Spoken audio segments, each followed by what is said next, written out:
Ayam mendengar, kucing mendengar seruan malaikat ini. Apa jar malaikat? Maqalla wa kafa. Sesuatu yang sedikit tapi cukup. Lebih baik daripada sesuatu yang banyak namun membuat lalai kepada Allah Subhanahu wa ta'ala.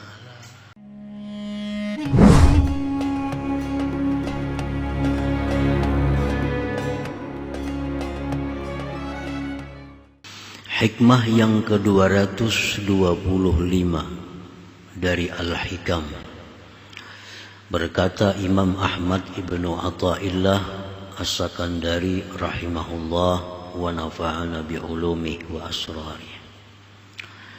Min tamamin ni'mati 'alaika ay yarzuqaka ma yakfika wa yamna'aka ma yutghika.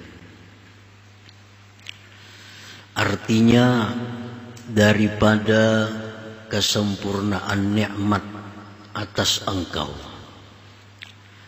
bahwa Allah berikan kepada engkau sesuatu yang mencukupi engkau, dan Allah cegah akan engkau sesuatu yang menyesatkan kepada engkau. Nah, para muhibbin rahimakumullah, min tamami ni'matillahi ta'ala 'alaika ayyuhal 'abd ay yuwajjiha himmataka ilaih wa yufarriga qalbaka min at-ta'alluqi bi ghairihi fayarzuquka ma yakfika wa yadfa'u 'anka kulla ma yutghika. Daripada kesempurnaan nikmat Allah atas engkau wahai seorang hamba, bahwa Allah hadapkan keinginan engkau kepada Allah.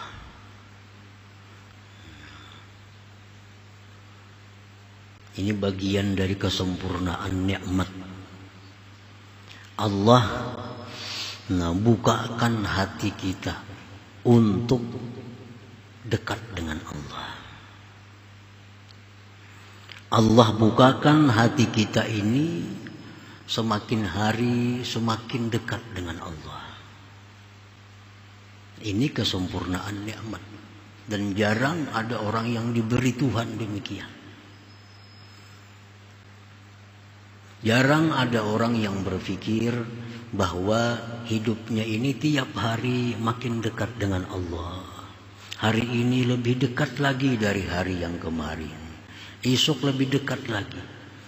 Nah, kebanyakan kita berpikir biasa. Nah, kada sampai pikiran demikian. Nah, ini kalau kita ada hati demikian, ini nikmat Allah, kesempurnaan nikmat. Bagaimana supaya kita ini makin hari makin baik hubungan dengan Allah. Nah, jarang berpikir kayak itu. Berpikir kayak apa supaya sebenarnya makin banyak duit tuh banyak. Makin hari makin sugih dipikirkan, makin hari makin banyak harta. Nah, jadi nikmat Allah yang sempurna itu kalau sudah ada dalam hati kita ini, kepikiran aku ini hendaknya makin hari ini makin mesra dengan Allah nih. Nah, makin dekat lawan Allah.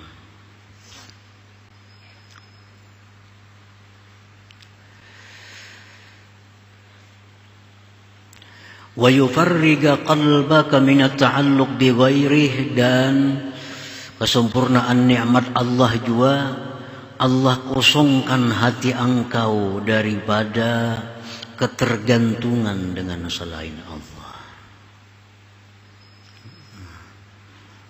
Allah kosongkan hati kita daripada ketergantungan kepada selain Allah. Kita bergantung hidup kita dengan harta. Tandanya kita bergantung, harta datang kita senang, harta pergi kita sedih.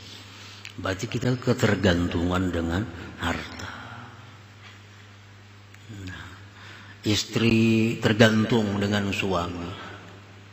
Ada suami senang hati, suami kedada sakit hati. Ini orang nang betuhan lawan suami.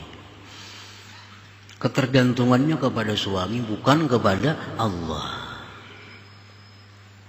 Nah, jadi Allah kosongkan hatinya daripada ketergantungan kepada selain Allah. Allah kosongkan hatinya daripada tergantung dengan selain Allah. Maka Allah berikan engkau rezeki sesuatu yang mencukupi engkau. Dan Allah cegah engkau tiap-tiap sesuatu yang membuat engkau tersesat. Nah, para muhibbin rahimakumullah. فَإِذَا رَزَقَكَ اللَّهُ مَا يَكْفِيكَ مِنَ الْأَكْلِ وَاللِّبَاسِ وَالْمَسْكَنِ وَالْمَرْكَبِ وَرَزَقَكَ الْعِلْمَ وَالْعَمَلَ وَالْمَعْرِفَةَ وَمَنَعَكَ مَا يُطْغِيكَ وَيُشْغِلُكَ عَنِ الْحُضُورِ مَعَهُ فَقَدْ أَتَمَّ نِعْمَتَهُ عَلَيْكَ دُنْيَا وَأُخْرَى. Apabila Allah memberikan kepada engkau sesuatu yang mencukupi engkau daripada makan,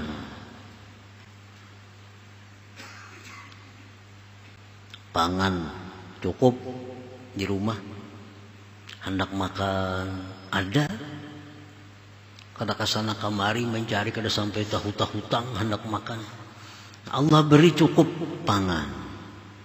Wal libas, pakaian cukup diberi Allah. Sandang cukup. Baju hendak ke pengajian ada. Baju hendak ke pehumaan ada. Baju hendak ke hari Jumat ada. Baju hendak ke pengantin banyak. Baju hendak ke hari raya ada, cukup. Wal maskan, tempat tinggal, sandang, pangan, papan, wal markab, kendaraan ada, diberi Tuhan. Nah, bila Allah memberikan engkau kecukupan makan, pakaian, makanan, kendaraan, dan lagi Allah berikan engkau ilmu. Nah, diberi Allah ilmu, tahu baudu kayak apa yang bujur, tahu sembahyang kayak apa yang benar, tahu bermuamalat jual beli kayak apa yang benar, tahu bertetangga kayak apa yang benar, diberi Tuhan ilmu. Wal amala, diberi Tuhan pulang amal. Wal ma'rifata, diberi Tuhan pulang ma'rifat, walaupun ma'rifatnya hanya ilmiah, belum sampai kepada zauqiyah. Dan Allah cegah engkau sesuatu, Allah hindarkan engkau sesuatu yang membuat engkau sesat, membuat engkau sibuk daripada hadir hati bersama Allah. Nah, maka sungguh Allah telah menyempurnakan kepada engkau nikmat dunia dan akhirat. Itu sudah luar biasa. Sudah luar biasa kalau Tuhan memberi kepada kita. Makan cukup, pakaian cukup, rumah cukup, kendaraan cukup, ilmu cukup, amal cukup, ma'rifah cukup. Nah, dijauhkan Tuhan dari hal-hal yang membuat kita lengah. Dijauhkan Tuhan dari hal-hal yang membuat kita lupa kepada Allah. Dijauhkan Tuhan daripada hal-hal yang menyesatkan kita. Nah, kalau kita terima demikian dari Allah, berarti Allah sudah memberikan nikmat anugerah yang sangat besar kepada kita. Luar biasa kalau sudah demikian Allah memberikan kepada kita. Nah, jadi kalau sudah demikian, fashkurillah, bersyukurlah engkau kepada Allah.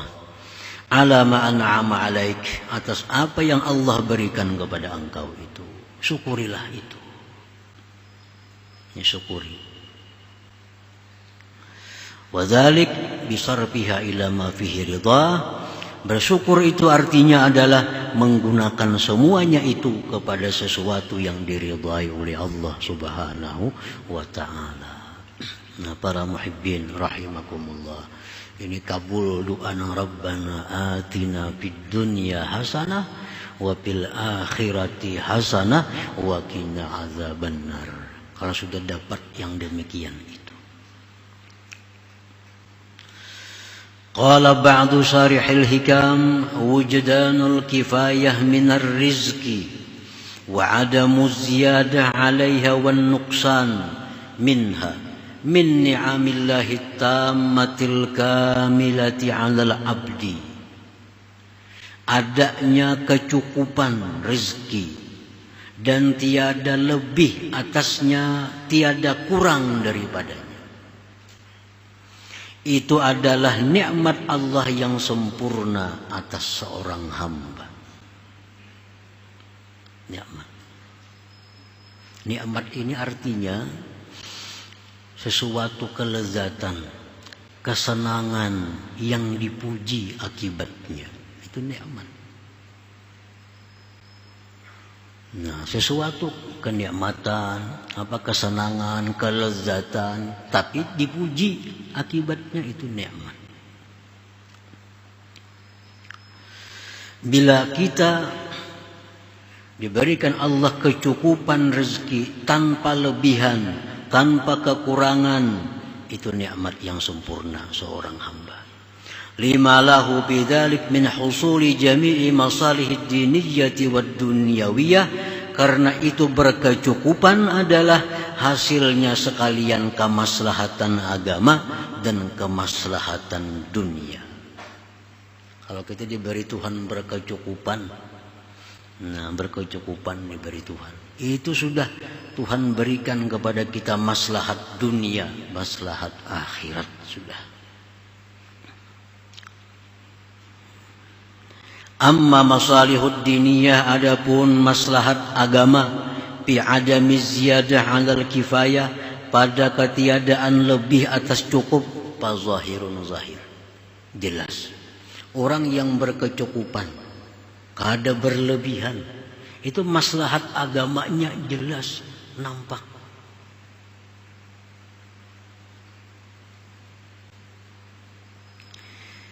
Idh law wajadaha rubbama aujaba lahu dzalika tughyana, karena jikalau dia mendapatkan kelebihan, kadang-kadang itu membawa baginya kesesatan.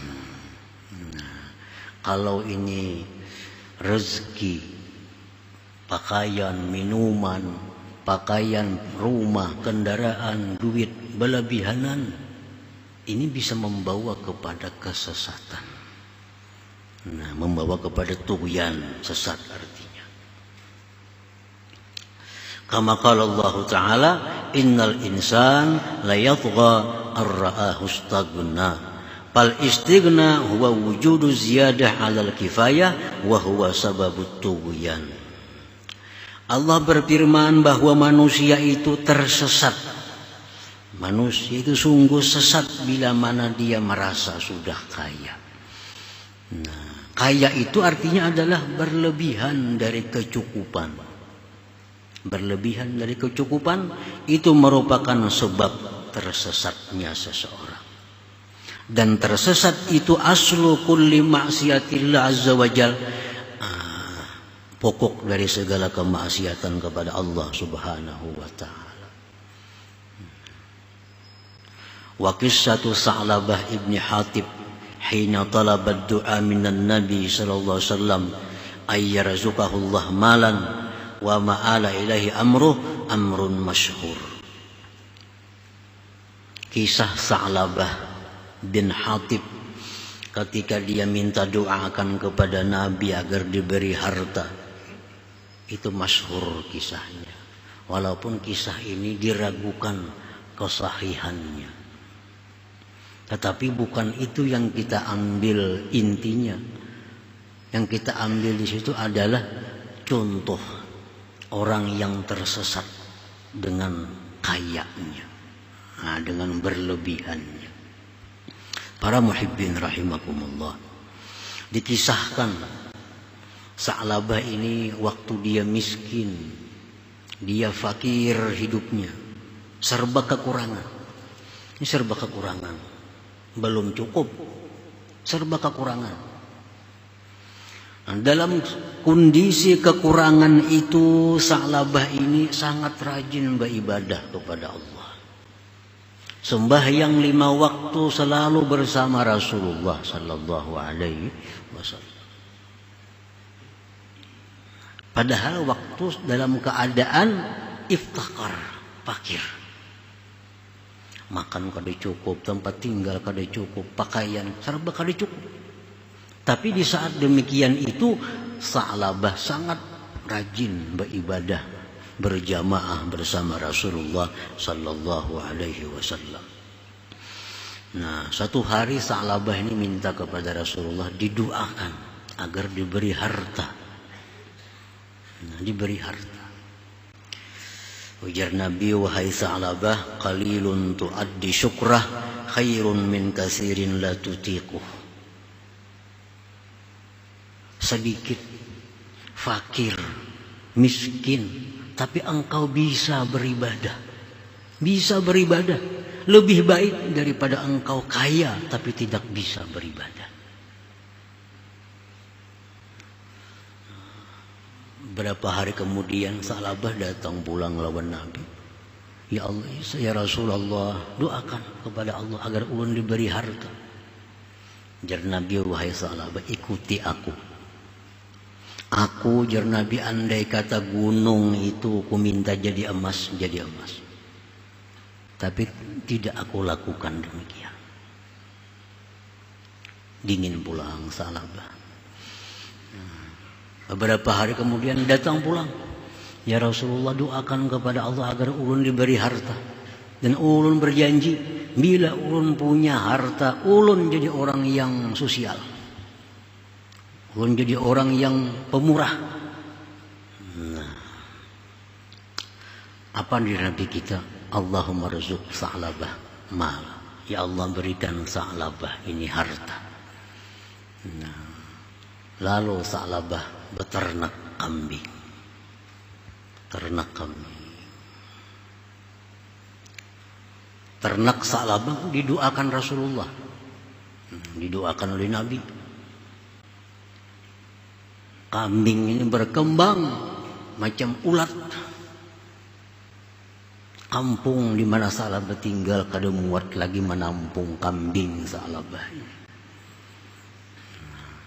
Belum muat lagi. Beberapa bulan kemudian kada muat lagi kampung. Lalu Sa'labah ini yang dulunya sembahyang berjamaah dengan Nabi 5 waktu, sekarang hanya bisa zuhur dan asar. Maghrib, isya, subuh sudah keuyuhan. Kebanyakan kambing. Nah, ini kelebihanan tadi. Kelebihanan. Berkembang terus harta Sa'labah. Akhirnya apa? Nah, Madinah kada muat lawan kambing Sa'labah. Madinah kada muat.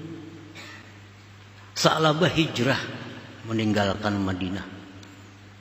Dulunya sembahyang lawan Nabi zuhur asar, sekarang sudah full kada berjamaah lagi lawan Nabi. Tinggal lagi Jumat. Tinggal lagi Jumat. Terus hartanya berkembang, Sa'labah sibuk mengurus kambing. Akhirnya Jumat pun perai Sa'labah. Benar adanya kisah ini, wallahu a'lam. Tapi dimuat dalam kitab-kitab yang dikarang oleh para aulia, oleh para ulama. Kenapa hadis ini diragukan? Karena Sa'labah ini orang yang ikut perang Badar. Orang yang dijamin surga oleh Allah Subhanahu wa taala. Nah, oleh karena itu ini kisah bukan kita ambil orang-orang ini, tapi hikmah daripada kisah ini. Dan ini terjadi dengan kita. Terjadi dengan kita. Lagi kita hidup sederhana, kita rajin beribadah. Antara maghrib isya duduk di sejadah. Lagi hidup sederhana. Subuh berjamaah, zuhur asar berjamaah. Nah, sekarang sudah lebih dari sederhana. Ya, sudah jadi kontraktor, sudah mulai punya macam-macam usaha. Maghrib sudah kada ada di rumah lagi. sibuk di perjalanan. Datang ke rumah kena pukul 12, maghrib belum, Isa belum. Padahal dahulu ahli sajadah nih, lagi hidupnya sederhana. Nah ini yang kita ambil hikmahnya itu, Sa'labah tadi. Nah para muhibbin rahimakumullah. Akhirnya apa Sa'labah ini? Sudah 5 waktu perai kada kawa lagi ke Masjid Nabawi. Jumat sudah kada kawa lagi. Nah, lalu turun ayat kepada Nabi, khudz min amwalihim sadaqah. Ambil jar Nabi, jar Tuhan kepada Rasulullah, ambil harta mereka itu zakatnya. Nah, zakat. Kambing itu berzakat tuh. Kalau 100, 1 zakatnya. 100 kambing beisian zakatnya 1 ekor kambing. Kalau 1000 zakatnya berarti 10 kambing. Ini Madinah kada muat, kada kau menghitung berapa kambingnya. Jadi Sa'labah ini dikenakan zakat sekian kambing. Wah, ya Sa'labah ini kada zakat. Ini orangnya kebanyakan zakatnya nih. Sa'labah sudah mengingkari zakat. Nah, mengingkari zakat. Sudah mengingkari zakat. Para muhibbin rahimakumullah, akhirnya datang ayat Allah kepada Nabi menjelaskan tentang bagaimana kedudukan Sa'labah itu. Sampai berita kepada Sa'labah. Sa'labah datang kepada Rasulullah membawa kambingnya untuk zakat. Tapi Rasulullah sudah menolak. Sa'labah pulang. Abu Bakar menjadi khalifah. Sa'labah datang bawa kambing. Abu Bakar pun kada wani menerima karena Rasulullah sudah kada menerima. Umar jadi khalifah. Sa'labah datang bawa zakat. Umar pun kada wani menerima karena Abu Bakar kada menerima. Dan Sa'labah ini wafat di masa khilafah Utsman bin Affan radhiyallahu anhu. Nah para muhibbin rahimakumullah. Jadi inilah Sa'labah yang banyak terjadi. Sa'labah sekarang. Dan ini bukan hanya urusan harta. Bukan hanya harta. Jabatan, kedudukan pun demikian. Kedudukan demikian. Orang yang jabatannya rendah. Pangkatnya rendah. Kupral. Tapi sembahyang berjamaah 5 waktu. Beribadat luar biasa. Ini lebih baik kupral yang demikian daripada orang yang letkol atau jenderal tapi kada kawa sembahyang karena kesibukannya. Sama kedudukan. Orang yang waktu jadi camat bagus, kantor camat parak masjid ke masjid sembahyang. Bagus. Sudah jadi bupati, bakal diingat lagi di masjid. Kalau diingat di masjid lagi. Nah ini sama artinya. Sama. Sedikit tapi bisa mensyukuri, bisa melakukan ibadah. Ujar Nabi lebih baik daripada banyak tinggi pangkat tapi jauh dari Allah subhanahu wa ta'ala. Rasulullah sallallahu alaihi wasallam bersabda, khairul rizki ma yakfi. Sebaik-baik rezeki itu adalah yang cukup. Nah, yang cukup itu baik. Makan cukup kita, pakaian cukup, tempat tinggal cukup, semua cukup. Paling baik cukup. Wal malak yunadi, malaikat selalu berseru, ma qalla wa kafa khairun mimma kathura wa alha. Ujar malaikat tiap hari berteriak, didengar oleh semua makhluk kecuali jin dan manusia yang tidak mendengar. Ayam mendengar, kucing mendengar seruan malaikat ini. Apa jar malaikat? Ma qalla wa kafa, sesuatu yang sedikit tapi cukup. Lebih baik daripada sesuatu yang banyak namun membuat lalai kepada Allah subhanahu wa ta'ala. Nah, Jadi artinya apabila Allah memberi kita kecukupan, kita dijauhkannya daripada berlebihan, itu adalah kesempurnaan nikmat kepada kita. Karena apa? Karena berlebihan itu biasanya membuat kita sesat, membuat kita jauh dari Allah Subhanahu wa ta'ala. Nah, para muhibbin rahimakumullah, selanjutnya hikmah yang ke-226.